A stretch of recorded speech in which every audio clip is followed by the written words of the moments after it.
오케이. 럼블 버프 탈 형들 마무리 됐어. 럼블 노플. 네, 다 잡았다. 라인 세다. 공격게. 죽여. 탈겨 이제. 나이스. 가서.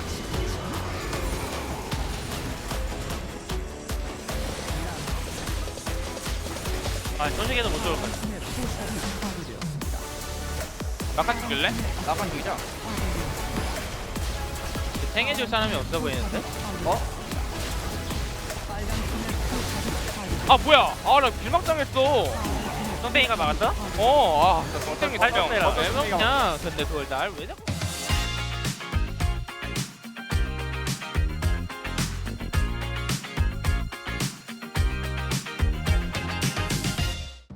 Fly and Lee Hans appear as guests for the return of Sunday Night LCK.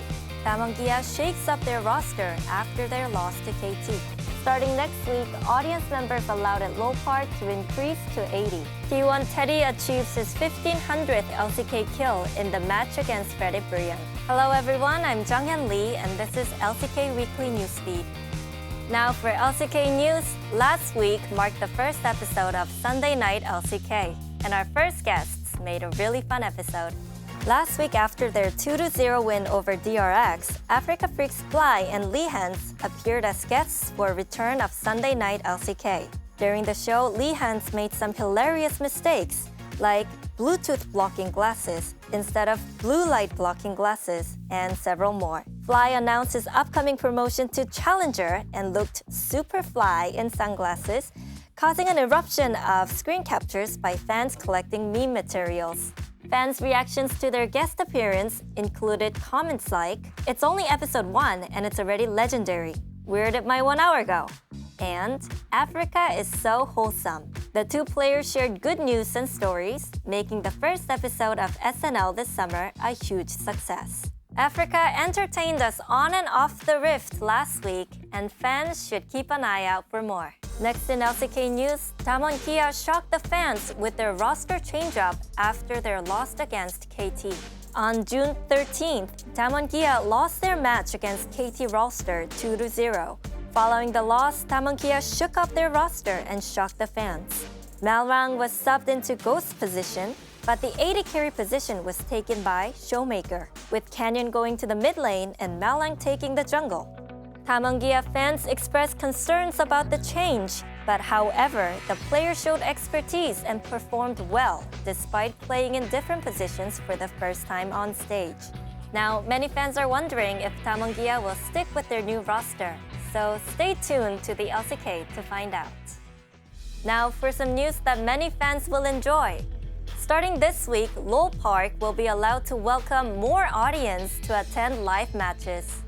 Following Korean government regulations, audiences at Low Park have been limited to just 40 people, which left fans feeling hopeless about their chances of seeing the games live. However, starting from this week, the Korean government will allow 20% capacity, meaning that 80 fans will be able to attend the matches. These new rules will be applied starting from the June 23rd. Tickets will be available on the 21st at 5 p.m. Audiences will still be required to stay in their seats with their masks on, and food and drinks will be prohibited. We're all hoping for the COVID situation to get better so that we can fill the audience at Low Park once again.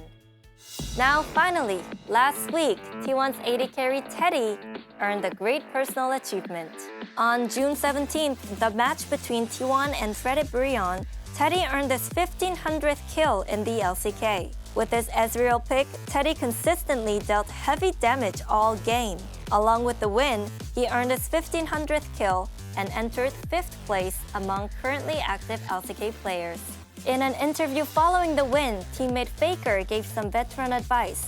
1500 is just the beginning. Keep working hard. We hope to watch Teddy's long career as he hits 2,000 and even 3,000 kills.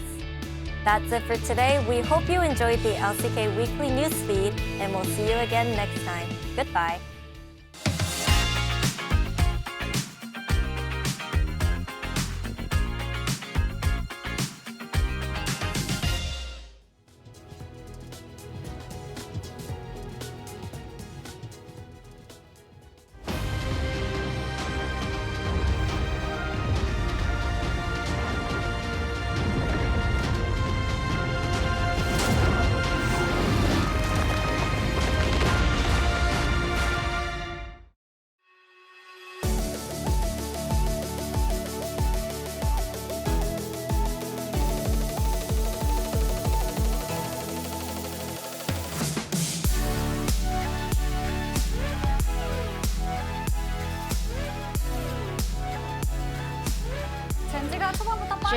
evened out the match score with Game 2 victory.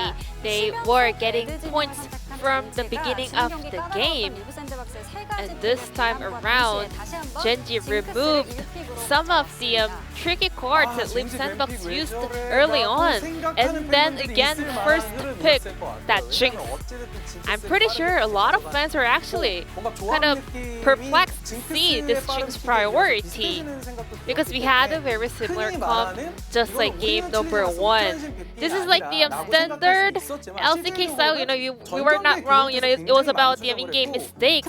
But actually, if you take a deep dive into their comp, I think they made a lot of adjustments in and out the game. Every professional team commit really hard in order to come out with the best and ideal comp. And if they get to lose a game on that draft, they figure out what was the problem, and I think Genji kind of discovered that it was not about the draft, it was rather the mistakes that happened in game. So we had a very similar comp, just like game 1, but with this Jinx Volibear, something that is pretty, you know, online with game 1 draft, they were able to produce a different outcome in this game. Genji had a solid plan to win the series, and they sticked around it, and they were able to get a different result this time around. Here's the first replay.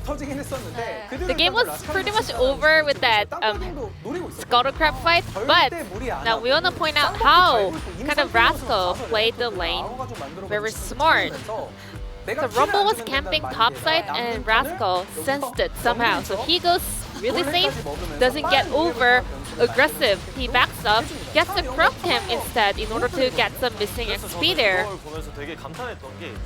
So I was so amazed by how Rascal played the lane over here. He knows how to go in, he knows how to go safe. And then once he saw that Rumble around the bottom side of the map, he actually goes for a very aggressive trade. And this is a typical play of a jungler when his team is behind. He goes in for a very risky try. He used the blast cone to sneak away that Drake. So Clid made the rotation to the bottom side of the map without knowing that Rumble was trying that dragon. Instead, he was just like, our top side is winning, so I'll just go sit my bottom lane.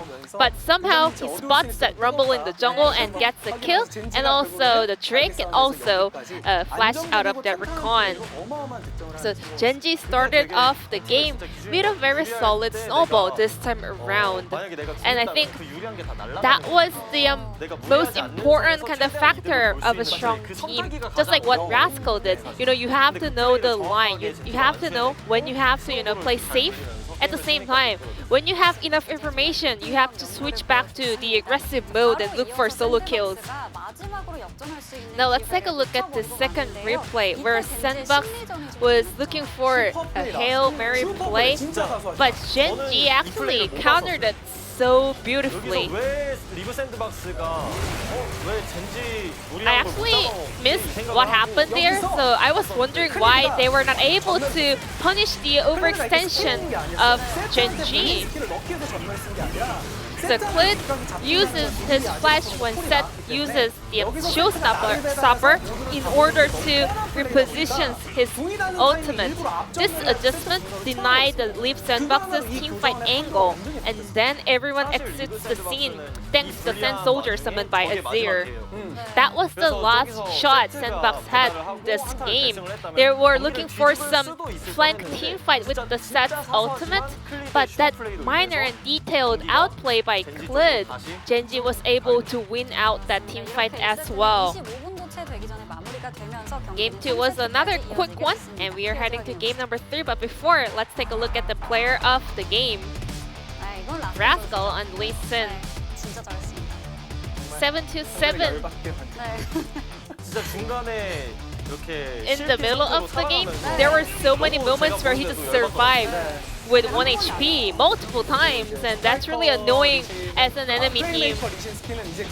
And Rascal with a different Lee Sin skin was able to come out stronger and secure a win. I think especially the Scalder Crab fight was so important because, you know, that result affected the result of the whole game. And we also just want to focus on the fact that Rascal, you know, only went in for plays when he knew that he is in a very safe spot. He didn't take risks. He just played based on a very specific information and grounds. And Rascal missed out only 1 vote for this POG. And I'm throwing back to our casters for Game 3 because Sleep Sandbox and Gen G, and the winner gets decided now, so don't go anywhere, stay tuned. Thank you, G-Sun, once again for the great translation there of the analyst desk as we move into game number 3 between Gen G and Live Sandbox. Live Sandbox have side selection after that kind of terror game. They were terrorized by Gen G, I suppose you could say. Yeah, it's a game 3 that will really test the mental fortitude and resilience of these Live Sandbox players, because game 1 you had great momentum, right? It was a really fantastic game, I thought, very well played by both sides. But in game 2, you know, things really just went down the drain very early on. And as the analyst has pointed out, that last fight that they failed in their own jungle is just like the beginning of the end, because there was no comeback after that. They had one chance, they failed it, and a lot of Gen G fans here in the crowd. We'll see what side very shortly here Live Sandbox chose, because it would be really awesome if they were able to bounce back here and come in with a pretty unique and different plan on red side, take that red side pick away from Gen G, because only one team has actually done that to Gen G so far. No one else has tried it. I don't even know which team it was. It was, I think, in week 1, so it's been a little while. But see what Live Sandbox have planned here, because the draft was not really the issue. They chose blue, so they're going to stick with that. It's going to be pretty comfortable for Gen G. Yeah. I think we'll see Jinx again. A very high chance here. They came prepared knowing that Kalista Ezreal probably off the cards. You love to see that red side Jinx prio. Yeah. I mean, there's a chance that they ban it here for game number 3. But, again, game number 1 was Riller not doing anything on the pick. Game number 2 didn't really, you know, the Jinx didn't do anything because they didn't need him to do anything. So maybe they're just like, okay, whatever. You can play it again. We're not scared of that. Still don't want to deal with Kalista Varus or Lulu, as have been the 3 bans for them on the blue side every single time. And we're just about ready to hop into this one. Players just waiting to get the go-ahead signal to hop into the pick ban. As here we do go. There it is. Live Sandbox here would be a massive win for them if they could take out Gen G, the first to do so this season.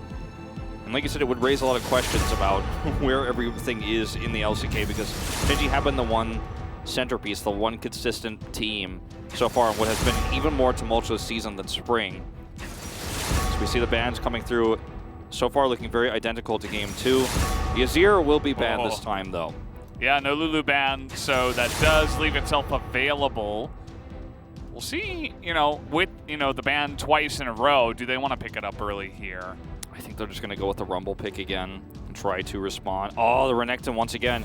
This is a very big statement from Liv Sandbox after getting absolutely crushed in game number 1. Now, a lot of this was not Summit's fault, actually. Rascal ended up winning a lot, trading a lot out, actually, in that big, crazy 2v2 fight.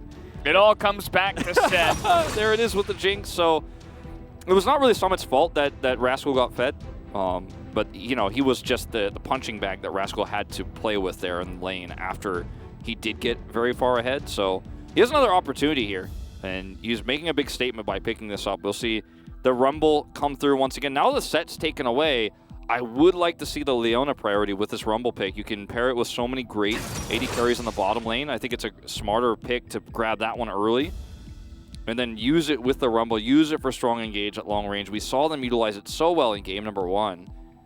It's not a pick that you think about as being really a pick you'd want to prioritize in the spot, but we're talking about effort. We're talking about a team that has this Rumble already locked in. And, I mean, otherwise here, you're probably going to grab an AD carry rather than looking for a blind mid matchup. Ooh, the Thresh is a really nice takeaway. Yeah, finally we get to see Effort's Thresh, and this has been terrorizing other teams in the LCK. We haven't gotten to see it in the first couple of games against Gen G, but finally the Prio is coming through on that selection for their team, so they forego. You know, it was set in the 3rd place pick there twice in a row, but this time around, with that taken away, they will go for the Thresh, as Diana is going to be the choice here, this time for Clit. He's got a winning record on it, but it's been a lot less consistent than his Volibear. So, you know, you have really nice engage with Set Diana. It's a combo that we've seen quite a lot. Nocturne's still open too, so you can have like the ultimate hard engage composition, but I don't think Gen G is going to go down that path. As Aphelios, we talked about it before, a ban because of the Thresh being available. He's so powerful in combination there, and he was just recently slightly buffed on this patch, some of his ammo types and also his magic resistance scaling, his base magic resistance. But see where this is going to go now, because you know you see the Tahm Kench banned. So yeah. Like, do you take away the Jhin here? Do you take away the Kai'Sa here? You know, there's not a lot left. I mean, I guess you could ban the Senna too if you think Senna Thresh is going to be a threat. I don't really think that's something you're worried about, though, as Gen G. They take away the Jhin. It was interesting to see the Tahm Kench ban with Life's set so prolific and amazing. But yeah. Set Jinx isn't exactly a lane that you expect most of the time. So I suppose just the Tahm Kench ban for safety alongside of the Jinx, and then maybe go for something else. But no, it's actually going to be the Leona as well, targeting that support role. This may, you know, cause Gen G to pivot the set into that support role, like you were saying, and change up the top lane, because, you know, Gnar is still available. The Nocturne I talked about is still available, not banned in this draft at all. So you have a lot of flexibility. You could also take the Lee Sin here, once again, into the Renekton. You still have a lot of flexibility. Like, Gen G have all the cards right now, and the deck is looking pretty thin for Live Sandbox, because once again, you're going to have to now pick up, because Renekton, you don't want to have him play mid in this particular case. You don't have any flexibility. You picked the Thresh as a denial pick, but now you have no champion that has strong synergy with Thresh. You could pick the Vayne here. Sure, I mean, that's a possibility. You could pick the Kai'Sa, but you don't feel like this bottom lane is going to be your strong point. Like, this Kog'Maw feels like it's desperate, not a strong pick in any regards, whereas you look at Gen G's comp and you're like, well, this can work with no matter what support they lock in last. Yeah, the Kog'Maw, one of those last pairings that you might expect, as the Blitzcrank is a troll. And with the Gnar hover here, you would see that going to the top lane and then rotate the Renekton into mid. So that's another option that they are considering here, and that's going to be the lock-in. This draft looks very weak for Live Sandbox right now, and just getting completely outclassed with Gen G's red side. The Renekton Prio not working out here whatsoever. Braum definitely going to give you a lot of fallback here. Going to give you a lot more stability in some of those, you know, mid-game skirmishes too. They will lock it in. The other option, of course, would have been to put something else on the top side of the map or on one of the other soul lanes and flex the set into support. But against Thresh Kog'Maw, you know, the set feels very flimsy in the bottom lane. Like, he's not going to be able to have a lot of agency there. He'll be great around Drake skirmishes, but that's about it. So I like this a lot more, locking in the Braum. The Live Sandbox comp, they put the Renekton in mid lane into a set matchup. It's not like it's unwinnable, but it doesn't feel strong. And you have Rumble can come in there and can pay a visit, but Set is just so difficult to kill. Like, he's so tanky, he has Haymaker, you're going to really struggle to actually find any sort of like actual value with those ganks with the Rumble in the mid side of the map. So Valdez, I have very low faith in the draft here for Live Sandbox, sadly, and it's sad to see, because it's a team that started off the series so well, but when the game plan went a little bit downhill, I couldn't figure out how to pick up the pieces. Yeah, it does feel like Gen G have a lot of tools to handle this aggression very easily. I think that the set, again, the priority shown on that in this draft this time around from Gen G is really going to help them out. And I think that Live Sandbox kind of played straight into those cards. I think the Kog'Maw is kind of the wild card. I think that bottom lane can go decently, especially because Braum is pretty passive.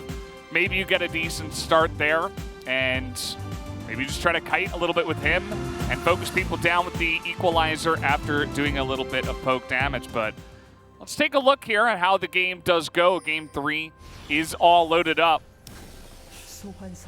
Saw a Western fan here as well for Genji. It almost looked like it was Nemesis himself. Didn't get to see what his sign said. I think it was saying that Genji reminded him of CLG or something like that. I did see a CLG logo. Yeah, I was pretty tunnel visioned on the draft at that moment. Maybe we'll get another shot of him later. Yeah. But the late game team fighting for Live Sandbox's comp. You've got the Gnar, right? You have Equalizer, which is always going to be great. Renekton can threaten a Jinx if she's way out of position. Really did not take cleanse, so count your blessings, I guess. And like you said, Kog'Maw can be decent in this lane and then can later on be a very, very strong powerhouse. But it's the Renekton that I'm worried about. The Renekton is the one odd man out, unfortunately, for the late game fighting. And it's crazy to think about it that way, considering where the draft started with him, right? Now he's been flexed into the mid lane. And a fairly comfortable matchup for Set. Yeah, I'm not expecting too much from that mid lane. Obviously, I think the both of them can set up some plays. So maybe they get into it, but to be honest, between these two players, I think we might just have a little bit more of a farm lane, but we'll have to wait and see. And so far, the two melee champions butting heads just a bit. We finally get to see some range up in the top side with the Gnar returning into the lineup. Gnar is like Set's best friend when he's playing against him. Gnar like jumps over the minion, and he comes straight in, and Set is just like, thank you so much for the free ride into your back. Yeah. Again, you really have to be on the ball with the timing of that ability, but... Or you have to really be, I mean, I guess this is still, supports your point, but otherwise you have to like wait for the Set to engage first and then have a counter engage with the Gnar, which you don't always have those opportunities because Gnar is so based on his Gnar bar. Sometimes if you wait too long, you don't actually get that amazing opportunity. So it's just so incredibly difficult to pull off, and it's very tricky. Not impossible, and we have seen it actually succeed quite a lot here in the LCK, but it's the Renekton and the other pieces here for Live Sandbox that feel so difficult to pull off. Like, when you think about the threats for this Kog'Maw, like, how does he really consistently do damage later on? He's going to have to be so safe that I feel like he won't even really be a part of any early game skirmish that happens, not in any meaningful way. So you're just hoping that he gets that late game and then is not threatened at all and is able to get maximum value. And that's a lot of hoping. I mean, it can certainly work, but there's a reason why he's not played like this. That was pretty nice from effort. Doesn't amount to too much. I don't think the W was available for the Kog'Maw, so it's just a nice hook into double flay. And again, this is Effort's Thresh. His fate is maybe just dead. He has to flash away. And now Kroko able to land that harpoon on a BDD as he's going to flash away now. Kroko running away from the Diana, as there are some minions helping out in the trade. And this is what I was talking about with Set being part of this factor in the mid lane. It's not like, he crushes Renekton or anything like that, but even when he's low health like that and you see the Rumble come through, just his base stats alone, his health, the fact that he has a Haymaker, it just makes it so incredibly hard to actually find any sort of kills with the Renekton stun. If Renekton's top in this case, maybe you can actually lock down the Lee Sin if he tries to trade aggressively. Okay, this might be a bridge too far, though. No flash on BDD, but we do have Clid coming over as well. Fate getting a little bit low, looking to get some of that health back. The Haymaker isn't exactly good. As First Blood comes in, Clid goes in for the kill, but now Fate looking to run down this Diana, who does have double buff, but Fate is Renekton and is easily able to win that trade and pick up the double buff for himself. Yeah, BDD, he got away with it the first time, but the second time he doesn't have flash. It's actually a really proactive play from Kroko to come in and actually look for that second kill, knowing the flash is gone, and seeing BDD's positioning is identical. If you don't end up getting value out of actually staying there, then you get a little bit behind, so it was fairly risky. But I really like the proactivity here in a game where, as Live Sandbox, you really do need to have... Oh, another hook here. Max from range, Blitz Braum. Just wanted to maybe give the opportunity to toss back to you if we needed to, but watch this one more time. Oh, this is from the beginning. This is the beginning one. So really well handled here from the Renekton, and BDD is forced to flash out of the Haymaker to survive. So you know that that's the most important part of this. So you know the follow-up, he doesn't have it.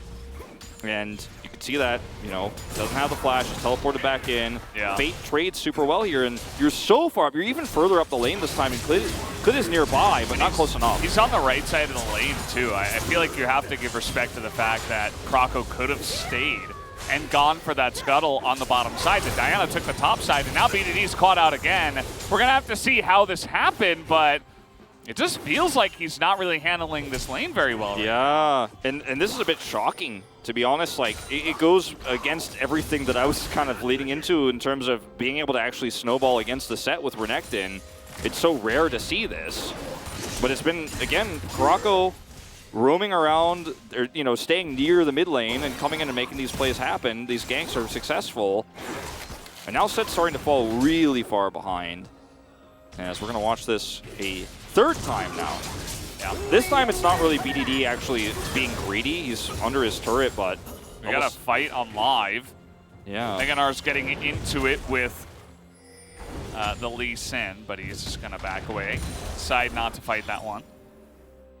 Yeah, it's just kind of Renekton things, you know? He already had the lead. He was already 1-0-1, and the set was falling behind on CS. And when it gets to that scenario and you're a melee champion against Renekton, it's hard to even farm. Are we going to see this a fourth time? Well, he's almost got Slid nearby. So he'll be a lot more confident to make that happen. But with Bot Cryo, there is potential for Liv Sandbox to rotate up, but they're just going to back away. With where the wave was there, too, for Fate, he's very happy to sit there and get the last part of those minions.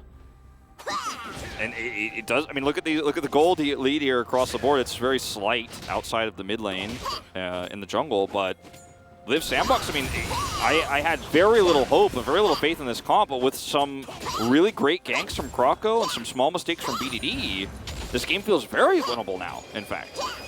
Oh yeah, absolutely. I think if it was an even lane, there was potential for BDD to be okay against this Renekton, but now from behind, it's not looking like there's much hope. I think you just try to eat the pressure, eat the waves as they come into you. But other than that, not looking for too much else. This even Effort is looking to get some action here in the middle lane, but just using some of that prio from the bottom side to rotate up and get vision around this first straight. It's the Resh, so Prince has the opportunity to potentially harass here a little bit, but going to push the wave instead. It's a Braum Jinx. You know, you're not going to get too much out of this. You're not going to really threaten much. But keeps pushing. This lane is relatively uninteresting when you compare it to the action-packed mid and a little bit of the top we've seen so far here. But kind of why I was not disliking the Kog'Maw, because when the Braum comes in as the 5th pick, it's like, okay, free lane for the Kog'Maw, right? Like, Ruler and Life aren't really able to do anything ever. Especially with the Thresh available there. If you ever try to jump in, I mean, you have Lanterns, you have Flays Away, you have ways to engage yourself. I think the Kog'Maw just kind of sits down there and farms up and has a fun time. He definitely has a great time farming, but he will not have a great time in some of these upcoming skirmishes when they start to occur. Like, we have you know, gotten very close to the 9-minute mark without any objectives whatsoever being contested. This Rascal will have this kick to disengage, but showcasing his power for the future team fights. If we see a group up here with the Kog'Maw for Rift Herald, even like right now, for example, that's when we're going to see Genji have a much happier time against him. The Braum is going to be much better later on. Like in lane, yeah, he's useless in a lot of ways, but later on in some of these fights, he'll be better. Now Renekton having this much prio into the set actually gives them this Rift Herald.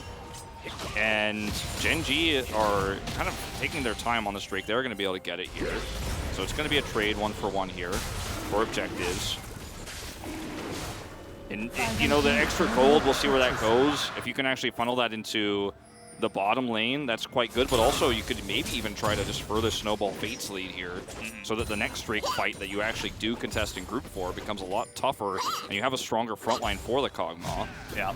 The Renekton is just so scary right now.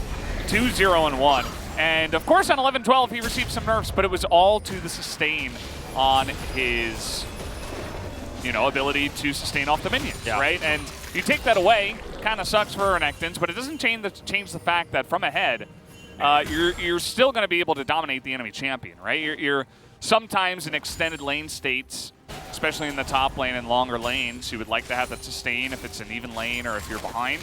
But if you get ahead and you're in the mid lane, you have a lot of support from your jungler, from your actual support player on your team, I think the changes don't really hurt him at all. Yeah, not really. Enjoying this a lot. In this particular game, I mean, it was really just about BDD. The second time BDD got caught there was on him, right, when he didn't have flash. Like, he was way far forward.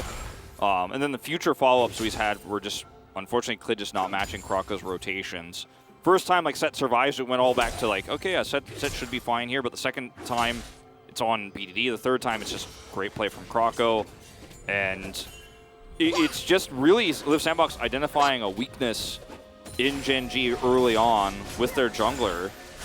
And now they have a pretty nice lead. It's a pretty stable game for Gen G, you know, when you think about what their comp can do later on.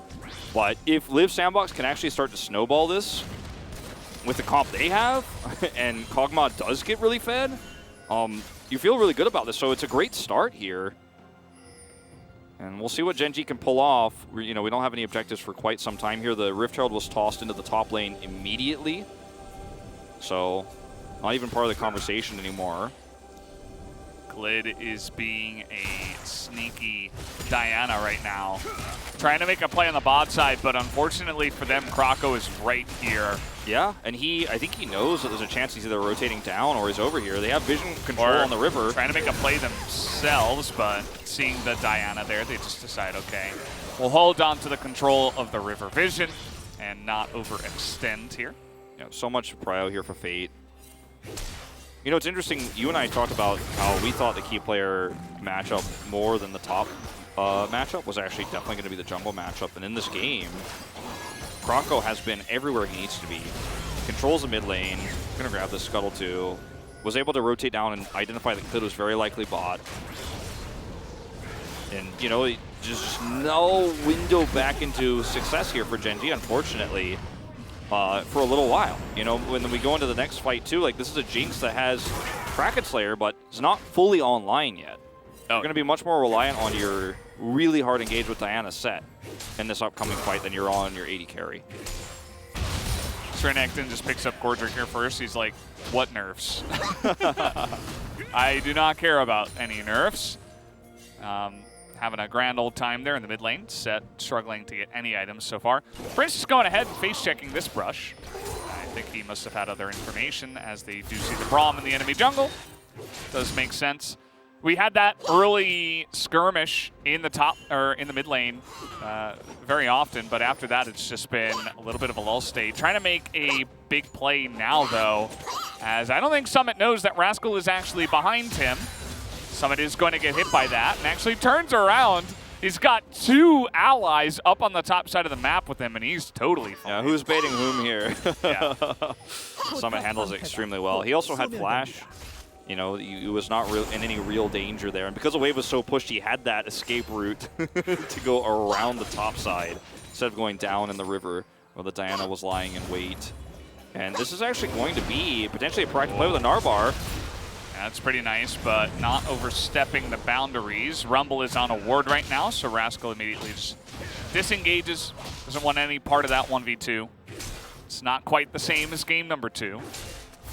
Live Sandbox with the mid prio they're going to have right before this Drake spawns. The bot prio they've had all game long are pretty poised to tie up the Drake score 1-1 here. And Gen G have a comp that's great at skirmishing. You can see the turret plates here on the top side of the map with that Rift Herald are starting to stack up too. Gen G have... there's one way to argue that they should be able to fight this because they have the set, they have the Diana, but they don't have great damage yet with the Jinx where they would like to have it, right? You know, it's still too early for her to really carry and pop off in this fight, so see where this goes, because if Gen G is able to take this Drake, they're in a very nice position in this game, even with the gold deficit. So they're going to group up, See the Lee Sin coming down. All right, well, just stacking for the death sentence makes it easy, but now the teleports are coming in. Effort in an awkward spot. Rascal looking for the kill on a Prince. This is what you were talking about. There's no peel for this Cogmaw. He's going to go down eventually. Survives for a long period of time, but it does not matter. Now looking for the turn here is Liv Sandbox as Croco comes in, and he's burning literally everybody on the bottom side as Ruler is now on the run. And Liv Sandbox, once everybody finally gets into the fight, they absolutely stomp Gen G and take down everybody but Ruler. And it's terrifying that this fight goes so well for Liv Sandbox. Despite the early lead in the fight for Gen G, they're able to take out Prince, but it just doesn't matter. Once the Renekton gets into this fight, it's all over in an instant. And this is actually a lot of extra gold going over to the Rumble, too. He's now 2-1-5 in this game. And when you're stuck on top of a Rumble, that's the worst place to be when everyone's on low health, and Croco's just going to be able to clean it up. So watching this one more time, you see the teleport coming through here actually from both the mid and bottom lane. So Gen G actually get in this first, right? They have Rascal to push Prince back. He gets on top of him, and he's dead. However, once you have Fate in the equation here, everybody on Gen G took a lot of damage to actually extend in and kill that Cogmaw. Croco's ready to clean up the rest of the fight with his flamethrower here. And I mean, it's just a fed Rumble at this stage in the game. Does so much damage. And Renekton, too, is just unkillable. Now you tied up the Drakes. You're on the second Rift Herald. It's looking very good for Liv Sandbox. You're seeing why the Renekton, it doesn't matter what happened to him in the patch, he is just going to be prioritized by all these LCK teams still. And with this lead, he really is unkillable. Like, there's not much they can do unless they catch him out. And yeah, now the Rift is Liv Sandbox's. It's a pretty large lead. It's not quite game number 2 for Gen G level lead, but Liv Sandbox are feeling really comfortable right now, even though Prince has been taking a beating in some of these fights. Doesn't really matter because the rest of his team is so fed and they can use a lot of resources. BD can get to the back line and try to assassinate the Cogmaw, but then you just get burnt to a crisp, and then there's a giant crocodile as well that's just going to take you down. I mean, the Cogmaw works so well with the long-range tools that you have with the Rumble. Equalizer comes out here early, and look at this. I mean, the living artillery plus the fact that you have this Equalizer means that everybody on Gen G has to get so far away from you whenever you use that sort of exchange. Okay. I thought this was going to get a little bit more violent than it ended up being, but Renekton and Lee Sin eye each other down and then walk away. The lead here is pretty significant, but let's not forget that Ruler will be way more powerful later on. And, you know, this is a comp that you can already see the power of the engage tools of for Gen G. We saw it in that last bottom lane exchange, even though they didn't win out in the end. Yeah. You can see where this comp is, what it's designed to do. So this is not over by any means. And if Gen G had been able to secure that Drake, I would have given them a pretty firm lead, actually. But they not only lose the Drake, but also lose out on that exchange on the bottom side, give a ton of extra gold over to Liv Sandbox. So it's not like unwinnable for Gen G. I just want to remind everybody that their comp does do very well in late game team fights. Yeah, they do have that potential. We'll have to see how fed Ruler can get. The 2 kills are certainly helping him keep up. But having a Cogmaw here for Liv Sandbox is really nice with their unkillable front line as well. So he can try to match some of that late game scaling that the Jinx will have. But let's see how long Gen G can hold on in this one. That first Drake that they got is really going to help them try to extend this game into the later stages. As you can see, they're not even scared to run in here, take a Scuttle Crab. Both teams are just grouping up as 5 now. Nobody's split pushing or doing anything like that. Bit of a K-Ram in this game right now. Yeah. Very early on, too. Like, this normally happens like 25 to 28 minutes, not at 19. There's a bit of a lull state here, and it's very, very good for Ruler when you go to these lull state type situations as the Jinx to just be able to sit up in here and take all the farm. Like, all the gold's being given to Ruler. Yes, thank you for the red buff. I'll take another 100 gold. Go back and buy a rapid fire cannon. This is the item he's trying to purchase right now. And it's interesting, too, the build choice here for Jinx, because the rapid fire cannon, if you have the right engage, might just allow him to kill Prince. And if he can kill Prince with a rapid fire cannon, like, it's pretty standard for Cogmaw to have that, right, just by default. But with the Jinx, you don't always see that item. And it's super good at guaranteeing the kill on Prince if you have that really good engage with BDD and Clid. So I think sometimes, you know, the scariest part of the comp for Live Sandbox is the Jinx that can get that last shot in and actually kill your Kog'Maw. You have to be so careful about that. Yeah, provides that upfront burst as well with their fiery engage that they do have. Find enemy target, kill enemy target is going to be the name of the game for them if they want to have any chance as this game is coming along. As we're seeing kind of the teams spread out a little bit more. You see the matchups. BDD, though, he can't really sit in the lane against the Renekton. So you see back pings immediately coming down on the top side. Maybe that was actually to fake because they don't know exactly where the enemy team is. They don't want to have him get ganked. And Rascal having to handle Summit, essentially. But this Drake should be Live Sandboxes. I don't think that Gen Z are going to make any big plays for a Drake. Maybe they'll look for trades onto a Baron or something if the game gets late enough. But for right now, Yeah, you can't now. sitting back and farming is the name of their game. Absolutely. Not to mention that Live Sandbox had mid-prio and so much vision control around this. Like, Genji showed less than zero interest in that Drake whatsoever. You're just like, yeah, okay, you're going to push this wave, and I'm going to take all these minions as my Jinx, as Genji's Jinx. I'm going to give all the minions to Ruler.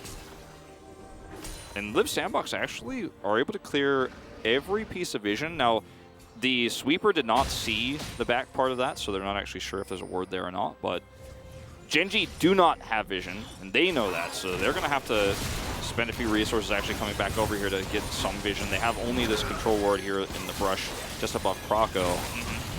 We were talking about target acquisition, you know, trying to blow up a Kog'Maw, but Live Sandbox actually have a couple of tools of their own. There's no Tom Kench in this game, it's just the Braum, but you just plop down an Equalizer on top of Ruler, and then you get a couple living artilleries onto him, or maybe even an auto or two. There's definitely a bunch of tools that Live Sandbox can use to also blow up this Jinx, so they're going to be looking for that as well. Yeah, definitely very, very true. You know, neither player taking cleanse, but it's not really about the CC as much as it's about the damage. Like, if you were in a range to be CC'd as Kog'Maw in this game, like, you were probably dead from the beginning. Yeah. So you definitely don't really care as much about that part of things, but you see the vision once again being cleared out here for Live Sandbox because they know Genji is playing the waiting game. And if you can scare Genji into thinking you're starting a Baron, then maybe you can force Genji into a fight they don't want to take just yet around that vision. I like Prince. He's getting a little bit antsy. He's like, okay, let's go in there and poke a little bit. The Gale Force forward, trying to assert his dominance over the mid-farm lane, which is really what it is at this point in time. Teleport is available for Summit. Again, Genji have to really be careful about how they handle this. This is where you could lose this game as Genji if you end up getting wiped here around a Baron play, or a play that you're afraid might be happening on Baron because you don't have vision. So much vision control is so important in how Live Sandbox are playing this. Live Sandbox is really impressing me as a team, Valdez. Like, Game 1 and Game 3 here, yeah, Game 2 was kind of a wash, whatever. That game was over in the first 10 minutes, but this is a really great start for them going into this late game. All this vision control, so much proactive play around the Baron. They're utilizing the fact that Genji are just going to sit back and farm, and they're like, well, okay, what if we're doing Baron? What if we're actually going to pick one of your members? Look at Summit. Yeah, he's got that angle, but Meganar is going to time out. They're looking for this tier 2. They're going to get it too. He's super low, and yeah, I mean, Gen Z, as you mentioned, they just want to sit back. They want to play passively for the next 7 minutes, basically. They want to wait until the Cloud Soul fight, potentially, or maybe a Baron fight if Live Sandbox try to accelerate the game. And other than that, they're not really interested in fighting. Just want to sit here and farm. Yeah. But what I'm getting at here, too, is that I feel like Live Sandbox have identified this, and they're going to get every little piece of advantage in terms of vision control and wave control on the map that they can. So yeah, Genji is going to farm up this Jinx, and they're giving all their money over to Ruler. You can see, like, Rascal's not interested in any of that minion wave whatsoever. It's all going over to Ruler. But, you know, there are expensive trade-offs here to this for Genji, because by the time that it is time to now, in 90 seconds, look for a Drake fight, you have to clear a lot of wards. You're going to have to be going through vision. You're going to have to be going through a very scary section of the map that, you know, Live Sandbox are ready to catch you and trap you at any moment. And you have to consider that they might be doing Baron at every moment where you don't have a ward in this pit. And this keeps being removed by Live Sandbox. So this is like the best way to let a team be passive while also sucking up everything that exists on the map. Like, Live Sandbox are playing this basically perfectly. Yeah. That's what you try to do in these mid-game lull states. Just try to take as many camps as possible, push in all the lanes, deny vision, and threaten objectives. And they're doing that very nicely. We'll see what else they can get here. It looks like they're gearing up for a back into the Cloud Drake, you would have to imagine. Yeah. There's a really, like, right now Gen.G don't have any vision, so they don't know if it's a reset timing or not. That's why you can see, look at how careful Ruler is when he's clearing this ward. And that's what the vision control allows you to do, a free reset like this. And set over here to the Drake. Gen.G. The gold lead has basically not changed over the last 5 minutes. You can see that up there at the top. Just went away. It was 4,500 gold to 4,300 gold, so 200 more in favor of Gen.G, but that's basically nothing at this point in the game. Gen.G are actually looking to potentially make a stand here at the Cloud Drake. Yeah. It's scary because, you know, on one hand, you don't have to do this because this is not Soul. But on the other hand, your comp has started to really come online. This would be, it's a very dangerous comp. You know, it's not just about the Jinx damage, it's about the front line like we were talking about. Can you kill the Kog'Maw? Yeah. They know that they're not that far behind in terms of the damage with their 80 carries. But let's see if they can break through the front line of Live Sandbox. I think that's the first question. You've got Fate. He's got the left side. Summit's got the right side. And they're basically the bouncers to getting into the bar that is the Cloud Drake pit. It's going to be a free Cloud Drake here for Live Sandbox. Defensive box from effort on the retreat right when Summit's Narbar disappears. Like, that's the one time you're vulnerable. And he covers all angles. Like, you had the Renekton, like you said, you had the Gnar, and then the Gnar's bar goes away. You have the Thresh. So well handled here from Live Sandbox. They're playing not to lose. They're not playing to win, per se, because their comp isn't designed to actually punish Gen.G and engage hard and then pop off in a fight. Their comp is actually designed to play around objectives defensively, and because they have control of the map, that's exactly what they're going to do. Yeah, Live Sandbox, they've had enough. They say, okay, let's go for this. Unfortunately, they didn't clear the control ward in the back of the pit. They absolutely should do that. But they were a little bit threatened and very careful about how they are going to try to win this game. It means a lot for both teams. I mean, if Gen.G lose this, they lose their undefeated streak in LCK Summer, and if Live Sandbox win, it's a win over T1 and Gen.G in the same week, basically. Yeah. So over the weekend, the esports weekend, just like from one bridge to another. But exactly, it's a little bit awkward here for Gen.G because this is the first time now they actually have control over this Baron pit for the first time in a very long time. And what will they do with it? So we have a pause. They will pause the game. We'll have a lot of time to talk about this because for the first time they have control over this Baron pit, you know, extremely fat Jinx. Look at her items right now. She's got the Infinity Edge online now. She's been given all the farm. Gen.G.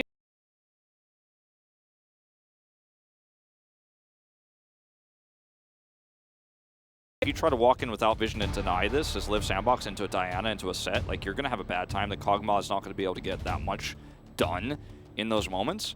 This is actually, and I hate to say this, but this is possibly one of the worst times for there to be a pause in this game because they're not allowed to discuss what you do in going to the Drake fight, neither team. And this is a huge moment. Prince does have a keyboard issue. We've been, our production has clarified that to us. This is a very, very big turning point we're going to have as soon as the go button is hit in game, potentially. Yeah, a couple buttons were pressed. We're probably testing it. And it kind of looks like Prince is happy at the moment. I'm watching him actually behind us as we are on the Live Sandbox side at the moment. A lot of pressure. Gen.G might not pull the trigger here, but this is the first amount of agency they've been given in this game. Just one moment to clear that vision and maybe look for a rush down on the Baron. Whew, this is about as tense as it gets. I'm getting like some really strong feelings like of like worry and like what are these teams about to do? Like we're on the precipice right now. We're standing on the edge of this game going one way or the other. I mean, Gen.G definitely have a pretty significant deficit in this game, but they're not out of it by any means. They could take just one fight and then the whole thing changes. Those two fans before were on the Gen G win streak hype train. Yeah. Prince is going to overcome everyone. And first he has to overcome his keyboard. Yeah, I was so gonna say. he's got some other demons that he has to rid of himself first. I have to defeat tech itself. The final boss of esports, the technical issues. Something vehicle of esports and all that. Yeah. Oh man, that's a throwback. Yeah. As the ref with the gloves is back. Actually, they're all wearing gloves. Yep, you don't want to touch anyone's equipment in these trying times that everyone is going through. And worst case scenario, very likely there's a backup of his keyboard. Everyone submits their gear in Korean esports, generally speaking, and then there's a second backup for every player that's either kept by Riot staff or by Gen G so that they can replace it at any moment if there is, in fact, a hardware failure. It's very common to see. It's part of why a lot of players have actually switched towards more modern tech, because so many players were actually reliant on like old Logitech mice from 10 years ago that aren't made anymore, some old Razer tech, and like most players have kind of moved away from that now just because you never want to have that mouse go out where there is no backup. It's, you know, you have to play with something else. Everybody's bringing down the jerseys and they're like building shrines for the players because there's extra seats and there's nobody sitting next to them, so they bring a bunch of jerseys and stuff like that. Yeah. By the way, the sign before said the guy had been to the studio 10 times since 2018, and the win rate is 100% for his team, which I believe was Gen G. So bodes well for them around this this trying pause here, but it's really interesting you mentioned the jerseys. We live in a time where, in the past, actually, historically speaking, getting Korean jerseys, getting Korean merch was so difficult because the infrastructure required to make it, we just weren't there in esports just yet. But now, with the abundance of jerseys, now easy to get merch, you start to see that a lot more. I've seen people wearing T1 merch all over Korea all the time. Like you know, even outside of Law Park, I mean like just on the street. And we're going back into this now. Yeah. And actually, Gen G will relinquish control over the Baron. Yeah, the keyboard issue is solved. We have killed the final boss of esports. We made it past that demon, and we will return to this lull state. It's been about a good 8 minutes. Just been hanging out. Both teams are just farming. And there is a lot on the line for both of these teams, as we mentioned. The tension is really building. Nobody wants to make a big mistake. Nobody wants to overstep their bounds. I like that Prince. He's a player that hasn't been around for that long, but he's still making aggressive plays onto a veteran like Ruler. Yeah. In the mid lane, not scared to just gale force forward and potentially poke him out. Hasn't done it yet again after that one time. Liv Sandbox need to be very careful about considering, like, look at where they're positioned, Fate and Croco on the left side there. If you fail to get that pick, you lose the ensuing fight to Gen G every time. If you overextend into a Jinx, into set Diana, like, I'm a little bit worried about Liv Sandbox actually getting a little bit too aggressive when, you know, they're trying to play around this vision and hoping that Gen G are out of vision. When they don't have vision of where Gen G is too, they really do need to be careful. It looks like Liv Sandbox have decided their win rate, or the win condition rather, is to just simply wait for the Cloud Drake fight. Or otherwise see if Gen G make a mistake positionally. He pulls the trigger. It's going in there, and Rascal's like, oh wait, that's an R. If he gets out the Gnar bar and gets the ultimate out. Gnar bar's here. Yeah. And okay, we're looking for the play. Question mark pings on the top side as they know the potential flank is coming in. Gen G, they get rid of the Gnar bar though. Like I think that's part of the play here from Rascal. Now it's completely gone. You got a mini Gnar. Maybe now's your chance to make something happen. Meanwhile, if you look at the top of the map, Fate is trying to side lane a little bit. We're gonna see, you know, Liv Sandbox just catch the ball here with a little bit of defensive posturing around mid lane. Maybe then force Gen G to rotate top. And then the vision fight continues, but it's always been in their favor. Minus that one moment right before the pause where Gen G had control, but they gave it away. Did not actually decide to make anything happen. You know, we didn't see exactly what was happening on in game, but Liv Sandbox was much closer than it looked like it might have been when we had that pause come through. So realistic choice, but this is, like you said, it's so tense because it means so much for both teams. This is perfect record for Gen G versus Live Sandbox, getting those back-to-back wins over two of our top teams here, T1 and Gen G. I mean, if they can kill two of the top 3 teams in the LCK, where do they stand? I mean, for round 1, you got to place them at least 4th or 5th, you would have to imagine. The games weren't fluke games either. Obviously, the ones versus T1 were, especially that first game, was a little bit of a wonky situation in game number 1, but to be in a position to scoop up that win is also admirable and deserves praise. You know, both of these teams are so strong defensively with their comps, especially Gen G. That's just how this game is going to look, right? Okay, here we go.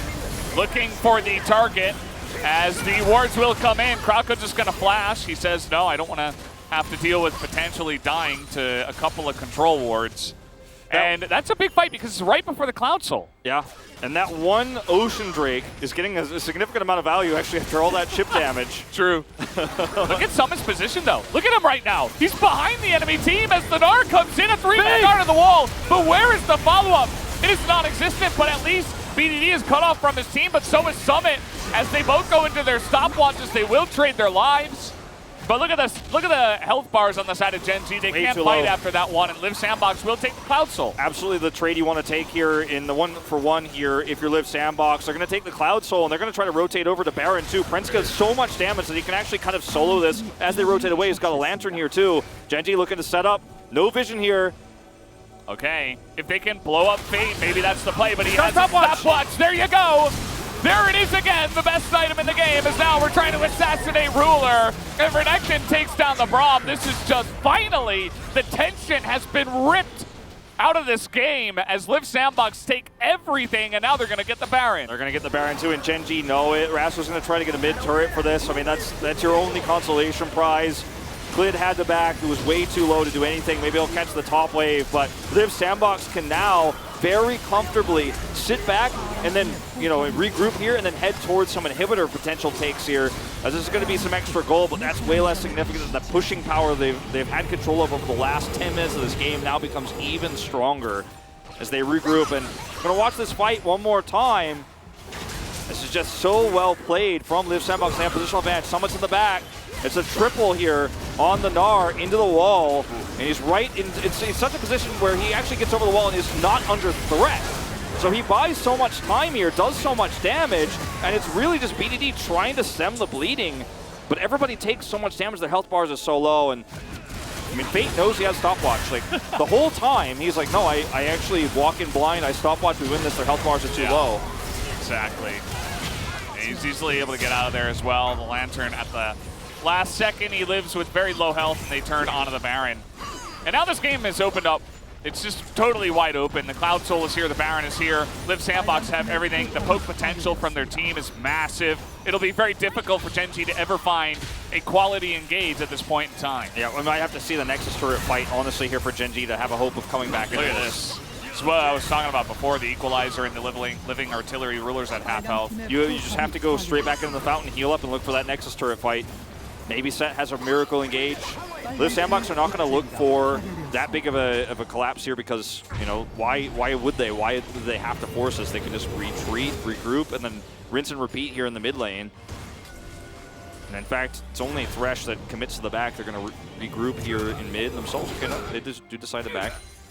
There's very few items left to buy here, so I'm like taking stock of this. Summit will get his Force of Nature. GA is up now for Fate, so that is going to make him even more annoying to deal with. Like, okay, stopwatch is one way to survive death. Now the GA means that if he does get burst down in a moment like that, he just comes right back to life.